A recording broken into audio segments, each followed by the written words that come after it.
I love my country. My heart swells with pride at the national anthem. It's not people criticize it as a piece of music, I suppose, but it still does something to me, and I still love to sing it. I love to sing the bass part. I love to sing the lead. I just love the song. I love the country. I love to sing America. I love this country. I love the land, and I love the people. I have, in a way, though, mixed emotions about the 4th of July, Independence Day. It's, I guess, we call this the birthday of the United States of America. It's when we originated, when a group of men got together and signed a document called the Declaration of Independence and says we weren't going to have anything to do with the English or the British Crown any longer. Funny thing about it is that every single man who signed that document was an Englishman. Many of them spoke with distinct English accents. They were born under the Crown, lived under the Crown, had sworn loyalty to the Crown, and because of a certain element of stupidity, total folly on the part of the Crown and of Parliament, and the arrogance of the British, which they seem to come by very naturally, the provocations were more than these English colonists in the United States or on the North American continent could quite bear. And so they declared their independence from the Crown and ushered in just one more bloody civil war between brothers. Because that's what it was. The civil wars between Israelites began in the book of Genesis and have continued down through time, and I guess we seem to have been through with them for a while now. But one harkens back and wonders that had somehow or other the Crown in England listened to reason, had somehow Parliament managed to back down, had somehow the men who signed the Declaration of Independence managed to find the patience to wait until George was dead, and another king came on the scene to maybe make another appeal and change things, we could have had the relationship with Great Britain that Canada had with them in 1931, 1932, 1939. If that had obtained, I think there's a very good chance that one bomb would never have been dropped on the British Isles by Hitler and his minions. What might have been. What might have been. I love my country, but I'm not real happy anymore about what my country has become. But I have good news. There is a new world coming, and it's better than this. Not that there's anything wrong with the world. We sing a song, I love thy rocks and rills. We love the timbered hills. We love the lakes. We love the rivers. We love the mountains. We love the trees. And this world upon which we live is a marvelous creation. I've visited many parts of it. I've been around it 3 times. I've gone to Africa. I've gone to Europe. I've been to Scandinavia. There are places I haven't been that I would like very much to go because I do love this world that God has created and all that He has created in it. We can actually go out and take an easel and a canvas and brushes and paint, and we can sit down, and which many who have any talent like to do, and they try to paint landscapes of this world. Of course, God went out and made the things in the first place, which is a little better than merely painting them. And they are magnificent, and the closer we look at everything that God made, the more perfect everything is. Now, there's nothing wrong with the world as such. What is wrong with the world has to do with man. Well, not that there is anything wrong with man as such. Man is a marvelous creation. I mean, you can sit and study your own hand for about a half hour and ponder all of the things that go to make it what it is, and how anything that would have been made different would have made it less, not more, than what it is. The structure of muscles through the joints of fingers, the fingernails on the back of the ends of your fingers, which give them a certain stiffness and enable you to pick up things and deal with things the way that you otherwise could not do. The opposition of your thumb to your fingers, which makes it possible to grasp. What a piece of design. Man is a beautiful creature. Woman, even more beautiful, depending on your point of view, of course. But man is an intelligent creature. He is creative in his own right and in his own way. And we have to remember that when God had finished creating, He looked down on all that He had made, the world, man, cattle, creatures, all of it, and said, behold, It is very good. So what's wrong with the world then is government. Not that there's anything wrong with government as such. It's the government of man apart from God which has made such an almighty mess of this world. The good news is that there is a better government on the way.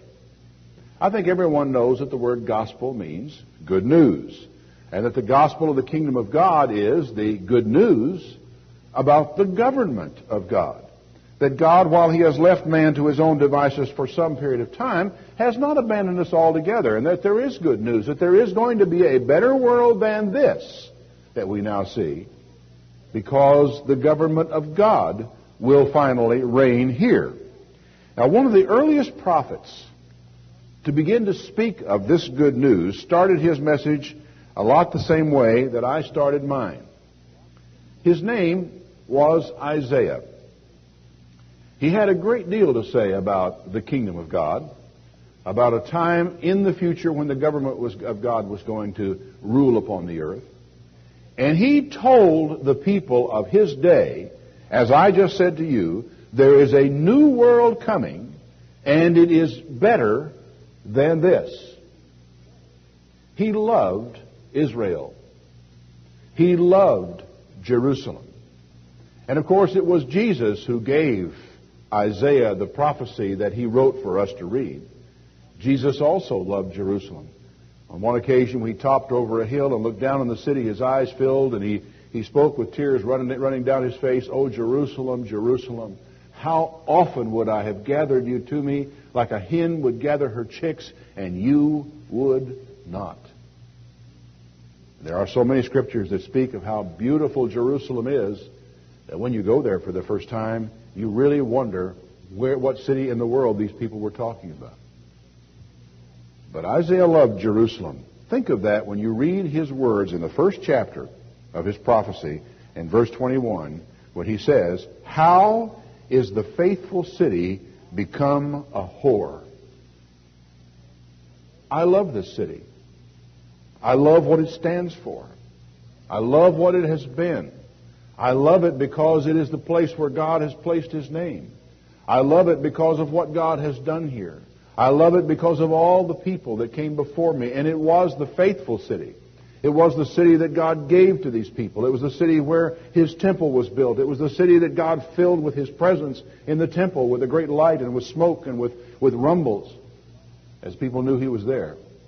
How has the faithful city become a whore? It was full of judgment. Righteousness lodged in it. But now, murderers. You know, you could almost say the same, couldn't you? How has the faithful country become a whore? There was judgment here. There was righteousness here. And now, murderers. Your silver has become slag. Your wine has been watered down. Your princes, read congressmen if you would like, are rebellious and companions of thieves. Everyone loves gifts and follows after money. They don't judge the fatherless, neither does the cause of the widow come to them. With all the posturing that we have today and all the posturing that they had there about the care of the widows and the care of the fatherless, it all has to do not with any real care for the widows and the fatherless, but with staying in power. That's what it's all about now, and that's what it was all about then. And this prophecy is more relevant to today in many ways even than it was then. Therefore saith the Lord of hosts, the mighty one of Israel, I will ease me of my adversaries, I will avenge me of mine enemies, and I will turn my hand upon you, and I will purely purge away the slag that's in your silver. I'm going to take away all the tin and the impurities that are in it. I will restore your judges as at the first, and your counselors as at the beginning, and afterward you shall be called the city of righteousness, the faithful city. There is a better government coming, a better world than this. Zion shall be redeemed with judgment, and her converts with righteousness. And the destruction of the transgressors and of the sinners shall be together, and they that forsake the Lord shall be consumed. They will be ashamed of the oaks which you have desired. What he's talking about in simple terms was a place among the oak trees that they traditionally worked out to be a place of worship and of sacrifice. It is odd in the sense that in England, that same custom prevailed, and the oak, the sacred oak, had very great significance in the western part of England, the Salisbury Plain, out around the River Dart in England. And I learned on my last trip the word dart in Celtic means oak. The oaks that they followed, that old religious custom of worshiping in relation to sacred oaks, found expression in western England, as I said, later in their history. So on he goes. They will be ashamed of the oaks that you have desired. You shall be confounded for the gardens you have chosen. For you shall be as an oak whose leaf fades, and like a garden that has no water. And the strong will be like lint, and the maker of it like a spark. You strike a little spark, it catches fire, and it's all gone in a moment. They shall burn together, and no one will quench them. The prophecy continues to say in verse 2 of chapter 2, and it shall come to pass in the last days that the mountain of the Lord's house shall be established in the top of the mountains, and shall be exalted above the hills, and all nations will flow unto it. What does that mean? Well, prophecy is, for the most part, delivered in the form of poetry, and uses poetic imagery, poetic symbolism. And you have to look here and there in the Bible to find, as you oftentimes do if you're studying English poetry, if you're studying modern poetry, you've got to look for the imagery, the symbolism that a poet may use. It's not hard to find if you study it. In fact, the mountain, used in this sense, means nation. The Lord's house is not hard to follow either as you study through the Bible. The house of David means the dynasty of David, or the ruling family of David. So that the nation that involves the Lord's ruling family, or governing family, or dynasty, shall be established above all the nations, and shall be exalted above the hills, that is, smaller nations, and all nations shall flow into it. In other words, the wealth of all nations, the connection of all nations, the hub of the universe, once again, will be the nation that is the mountain of the house of God. That is, that nation which is governed by God. And God, of course, will govern from that place. And many people shall go and say, come ye, let's go up to the mountain of the Lord, to the house of the God of Jacob. Not meaning merely the temple of God, but the governing family of God. That is, the structured government of God. And he will teach us of his ways. We will walk in his paths. For out of Zion shall go forth the law and the word of the Lord from Jerusalem. Now, just not very long ago, we were in London, and I visited for the second time a place called the Temple, or the Temple Church. It's not far from the halls of justice in England. It's a place that very few tourists really ever see. I mean, a very small percentage of tourists go there. There's nothing that keeps you from going. All you got to do is find it, and that's not the easiest thing in the world to do, is where it's located. The Temple Church is this is hard to understand initially, but it is the church of the legal community in London. Just a few yards down the road are the halls of justice where all the appellate courts are. And you can wander in there and go from court to court and see judges with their wigs and their robes on as they go up and down the hallways, and barristers. You can sit in there and listen to the arcane legal arguments going back and forth in an appeals court. Just down the road and up a little ways, you can visit the Old Bailey, which is the criminal court. Once again with a judge on the bench, with lawyers down there and a criminal in the dock and people giving testimony back and forth. It's all there, just like all the stories and the little TV series and this type of thing that you've ever seen. It's all right there. The place for all formal ceremonies for the legal community there is the Temple Church. It's old. The oldest part of that church dates to the 11th century A.D. As you walk into that church and walk down toward the front of the church to the altar piece at the back, it is made of wood, designed by Christopher Wren. And in the center of this altar piece, of all the things that might be there, of all the symbols that might show up, of all the pagan or Christian or whatever kind of imagery you might have, guess what you find right at the center focal point of the Temple Church in the legal community in London? The Ten Commandments. The Ten Commandments. These men are lawyers. And at the very foundation of their law, upon which their law is built, are the 10 Commandments. You see, in England, you don't have to pretend that there is no God if you are involved in government. Because England's whole constitution, England's whole structure is built upon a belief in God, that they are a chosen people of God. That it's okay to pray there. It's okay to pray in school there. Now, to be sure, the state church is the Church of England, and the Queen of England is the titular head of the Church of England. But because of that, even though there is religious freedom, and you can be a member of any church you want to in England, but because there is a state church, it is okay to worship God publicly. It is okay to pray publicly. It is okay to put the 10 Commandments up at the front of your church. It is okay to found your entire religious community on a belief in God and a belief in the law of God and the primacy of the law of God, which sometimes gets honored in the breach, but stays a little closer in some ways in England, at least nominally, than it does here. For here, because of our attitude or our rather screwed up interpretation of the Constitution, not only can you not pray in school anymore, you can't even have a moment of silence where a person can pray in certain situations.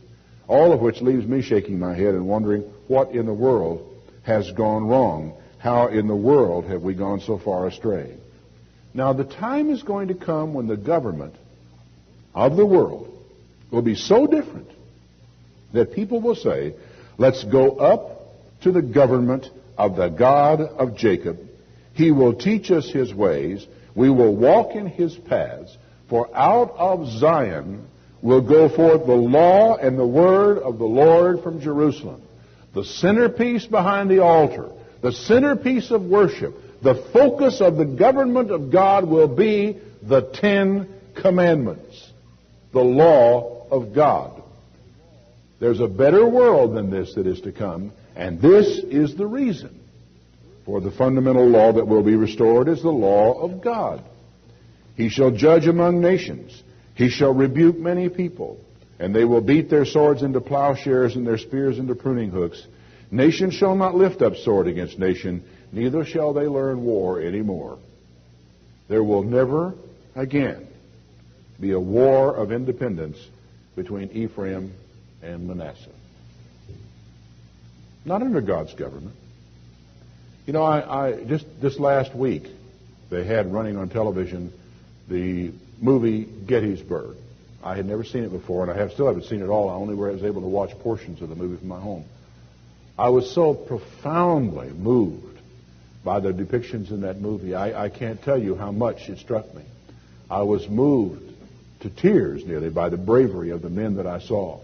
Incredible admiration for the courage in the face of danger and even in the face of certain death. Of how men in those times who knew that if they were the one carrying the flag into the battle, they were certain to be shot down. And how that a man shot down, another man would step forward and pick up the flag and begin to move forward, and he would be shot and he would fall, another man would pick it up.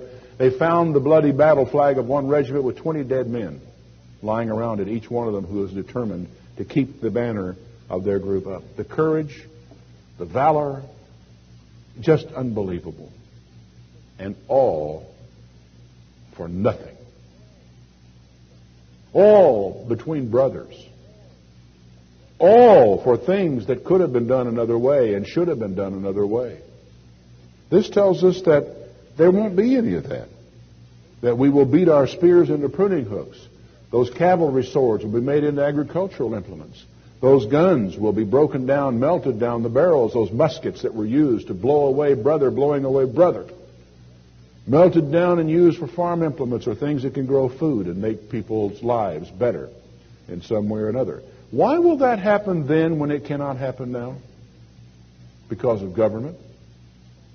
Just because of government. Oh, yes, when I say it was all unnecessary, that depends upon God being the governor.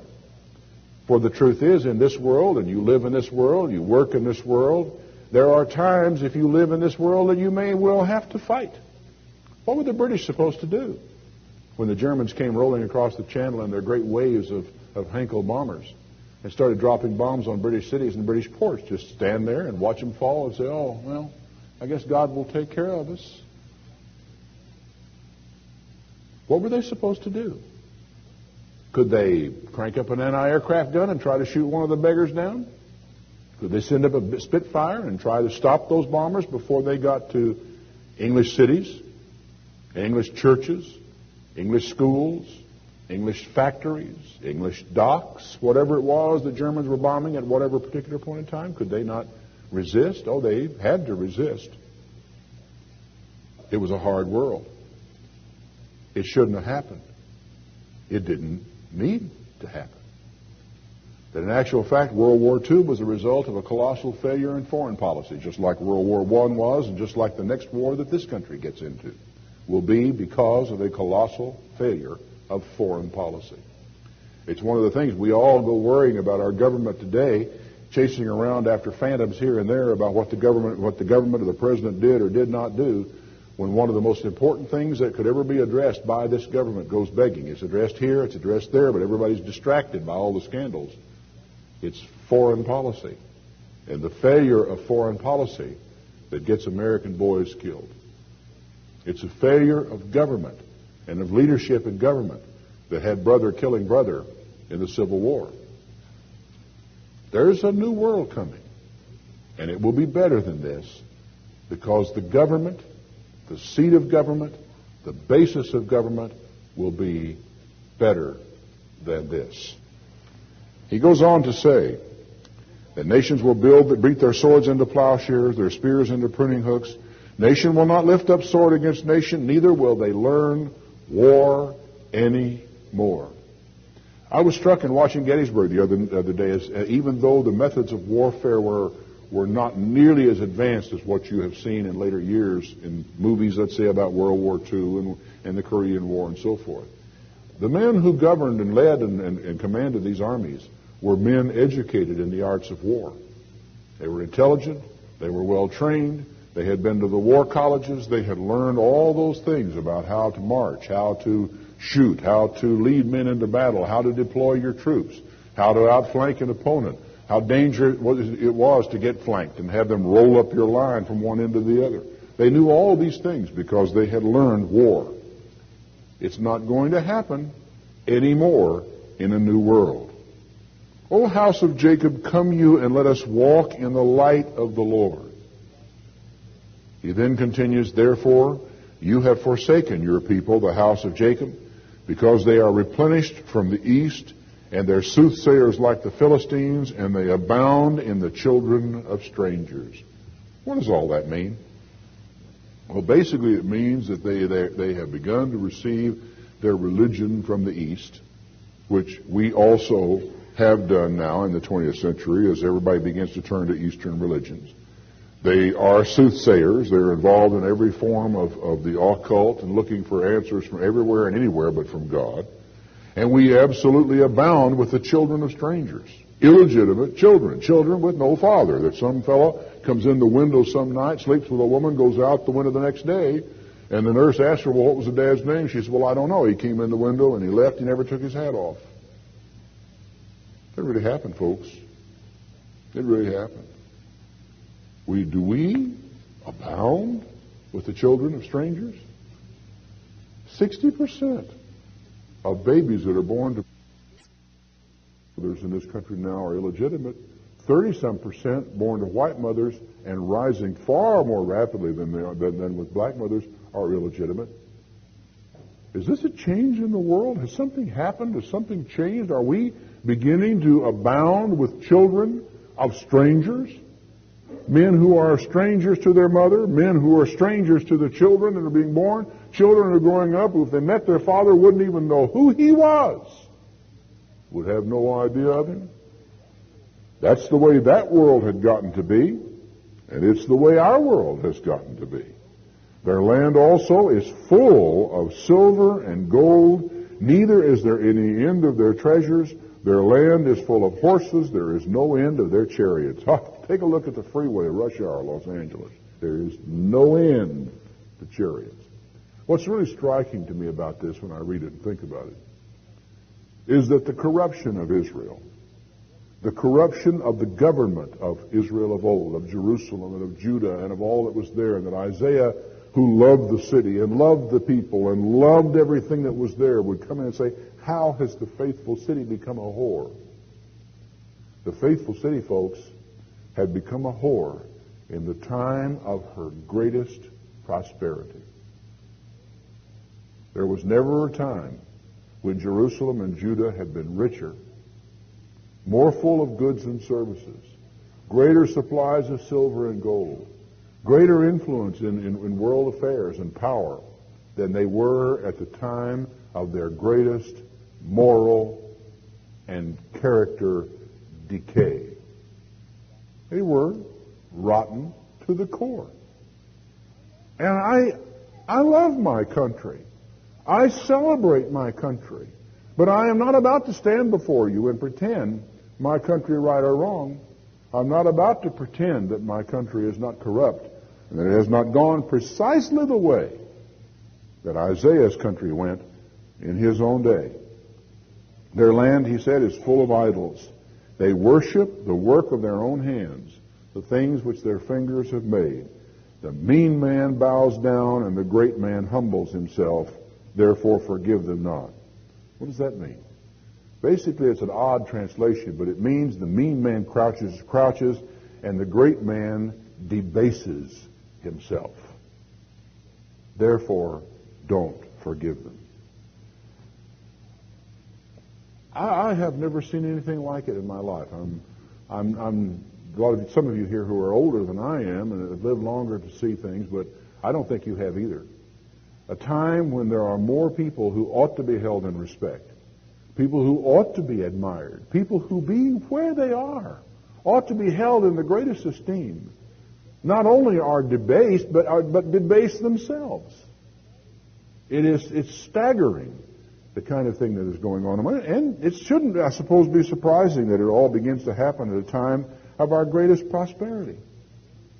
Isaiah says, enter into the rock, hide you in the dust, for fear of the Lord and for the glory of his majesty. The lofty looks of man shall be humbled, and the haughtiness of man shall be bowed down, and the Lord alone shall be exalted in that day. For the day of the Lord of hosts shall be upon every one that is proud and lofty, and upon every one that is lifted up, and he shall be brought low. Upon the cedars of Lebanon. Cedar, this symbology is like a cedar being a strong, tall man, are high and lifted up, and upon all the oaks of Bashan. And then upon all the nations, the mountains, and upon the hills that are lifted up, all the powers, the principalities, the parliaments, the great strong men of the world, upon all of these, he says, upon all the ships of Tarshish, upon all the pleasant pictures, the loftiness of man shall be bowed down, and the haughtiness of man shall be made low, and the Lord alone shall be exalted in that day. He'll abolish the idols. They'll go to the holes in the rocks. They'll hide in the caves of the earth for fear of the Lord and the glory of his majesty when he arises to shake terribly the earth.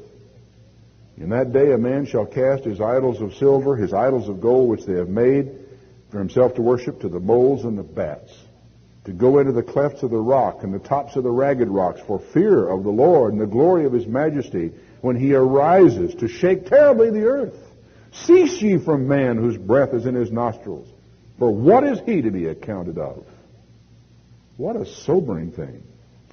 But you know, when you think about it, a corrupt government cannot be allowed to succeed. Even if it does not fail on its own, even if it does not collapse in upon itself because of its rottenness, it cannot be allowed to succeed.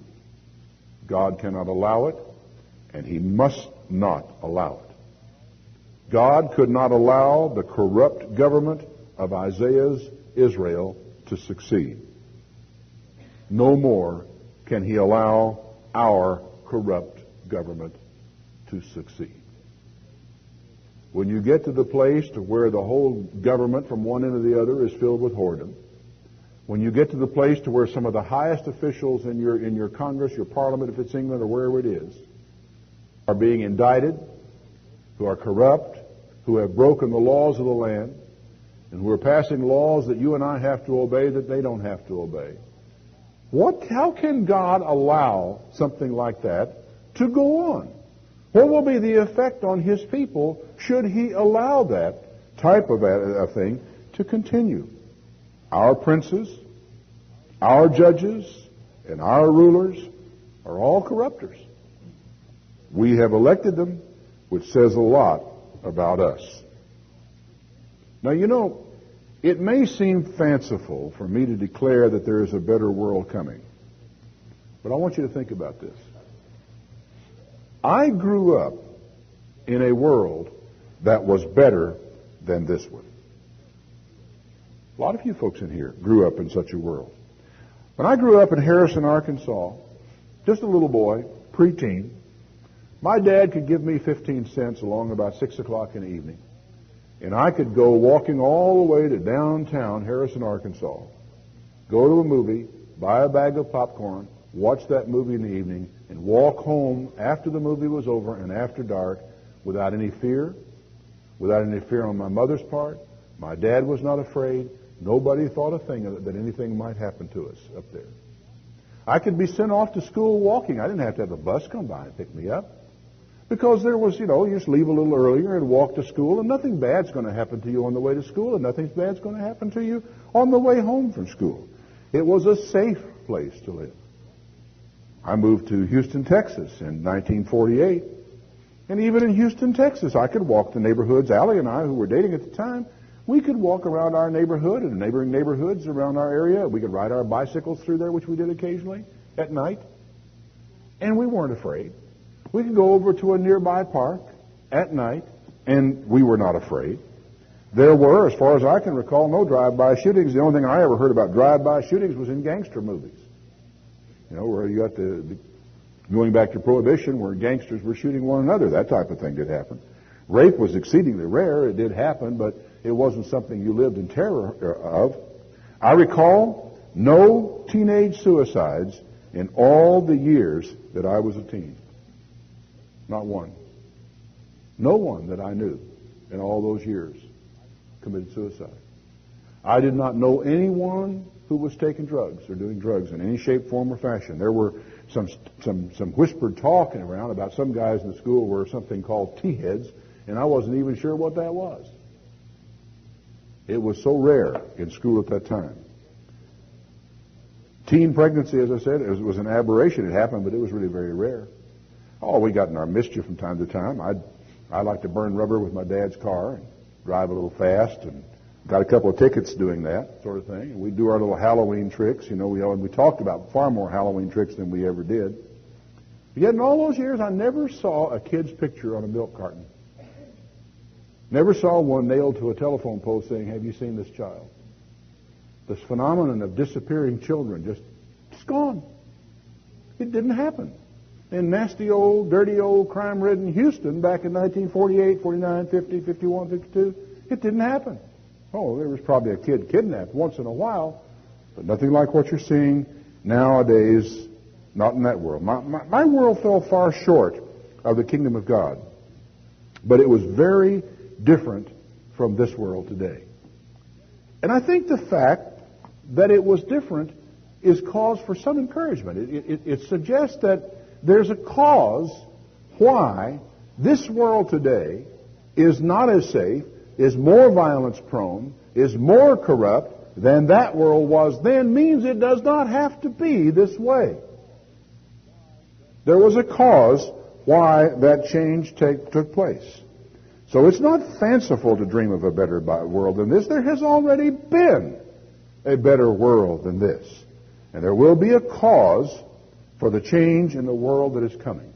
If you turn back to Revelation chapter 20. Here we are talking about the return of Christ, who said, "If I go away, I will come again." He said in chapter 20, verse 1, "I saw an angel come down from heaven having the key of the bottomless pit, and a great chain in his hand. And he laid hold on the dragon, that old serpent, which is the devil and Satan, and bound him for 1,000 years. And he cast him into the bottomless pit and shut him up and set a seal upon him that he should deceive the nations no more till the 1,000 years should be fulfilled. After that, he's got to be loosed for a while. Now you should know this, that while a lot can be done better than it is today in this world, the problems of this world cannot be solved without this happening. Unless this event takes place, unless this door is closed and slammed shut and locked and bolted, unless this arch evil being is put out of the way, solutions will not come easily and will not ever be permanent. And he said, I saw thrones, and they sat upon them, and judgment was given to them. And I saw the souls of them that were beheaded for the witness of Jesus and for the word of God, and which had not worshipped the beast, neither his image, neither had received his mark upon their foreheads or in their hands. And they lived, and they reigned with Christ 1,000 years. There is a cause for the change in the world that is coming, and astonishing as it may be, we will have a chance to be a part of that cause. You know, there's this parable that Jesus gave, which is astonishing from any perspective that I can imagine looking at it, from any other religion that I've ever known or any other Christian church that I've ever known in their interpretation of this. Jesus says, for the kingdom of heaven shall be like. You know, the government of heaven, the government of God shall be like this. There's this man that went into a far country to receive for himself a kingdom and to return. And he delivered talents, or these things, to people. He delivered 10 to this guy, 5 to this one, and 1 to this one. And he went away, and he came back. And he brought the guy in that had received 10, and he says, what have you done? And he said, well, I took your 10, and I've traded, and I did this, and I have made 10 more. He said, well done, good and faithful servant. You've been faithful over a little. I'm going to make you responsible for a lot. Have thou authority over 10 cities. What does that mean? What on earth could it possibly mean when he says the government of God is like this? It's a person who has been tested and tried and found faithful in some things, who is put in authority, governmental authority, over 10 cities. I got a hard enough time keeping my desk in order. And I'm supposed to manage 1 city, or 2 cities, or 3. There's a lot here to think about. Some fairly profound things to consider about what Jesus had in store for all of this. Now, as I said earlier, you can take canvas and paint and brushes, and you can go out here, down along on the thing here, and look out at it, maybe find yourself a good angle on the lake and the things here, and sit down and start to paint the things that you see. You could go up in the Colorado Rockies or someplace like Lake Tahoe, which is one of Mr. Ted Armstrong's favorite places to go and to paint. And you can sit there and you can have this gorgeous view in front of you, and you can struggle with the brushes and the paint. And even if you're reasonably competent at it, or maybe even fairly good at it, you wind up with something laid on canvas. When you look at it, you think, well, I guess it's the best I can do, but it's still not good enough. Maybe I can work on it some more later. Never realizing that there was one who actually made not a painting, but the thing that you are trying to paint. Did not merely, as an artist, did not merely make a painting of Lake Tahoe, but rather created Lake Tahoe and the mountains and the trees and that incredible scent that I smell when I'm at Lake Tahoe. I get out of a car when I've driven up there, and all inside the car, and you open up the door and you get out, and you're hit by the smell of those trees. The one that made all those things, he did it. It was not just painting. What if you could make a landscape? Not paint a landscape. Make a landscape.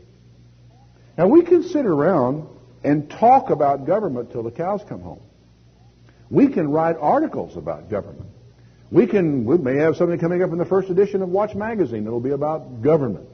We can criticize government. Oh, man, I tell you, I've got plenty of criticisms to offer of Congress. I can criticize the president. I can criticize the president's wife. I can criticize everything up there. And I can write editorials about it. I can take the hide off of people. I can heap scorn upon them. But what if I could actually form a government? Not paint something, not write about something, but actually do something. What then? What then? What sort of a health plan would I put in place? What would I actually do about this problem? What would I do about the national debt? I mean, I got power to do it now. I can actually go to work and do it. What would I do about all the unwed mothers? What would I actually do about the fatherless children that are here now looking at me? Something has got to be done about these children. What would I do? How would I approach it? What about the growing violence? What about the abuse of children? What about the abuse of the elderly? Well, the good news is that our turn is coming. There is a new world coming, and it will be better than this. And in some large measure, it will be better than this because we will be there, and we will have learned, and we will be plugged into God and His way of doing things, and be governed and led by His Spirit. Would you turn back to Isaiah 58? For Isaiah, really in many ways, his entire book, all of his prophecies, are really on the theme that I'm talking to you about today. Isaiah says in verse 20 of chapter 59, Isaiah 59 and verse 20, "And the Redeemer shall come to Zion, and to them that turn from transgression in Jacob, says the Lord." Who are those who turn from transgression in Jacob? Well, it's those who live in Israel who've repented. And that's sort of who we are, isn't it?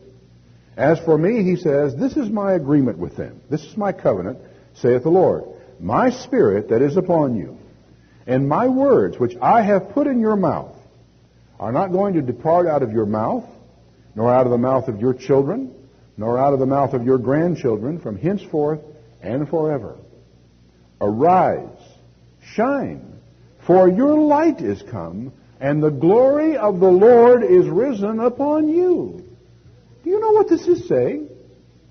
He is saying the time is going to come when the Redeemer is going to come to Zion to those who have repented.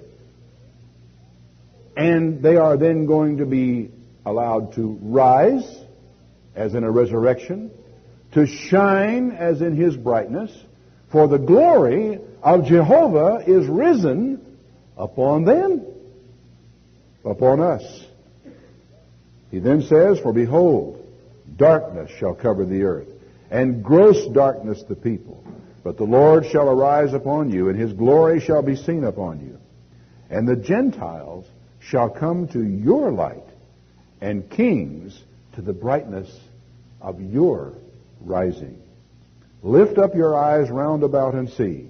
All they gather themselves together, they come to thee. Thy sons shall come from far, your daughters shall be nursed at your side. Then you shall see and flow together, and your heart shall fear and be enlarged, because the abundance of the sea shall be converted to you.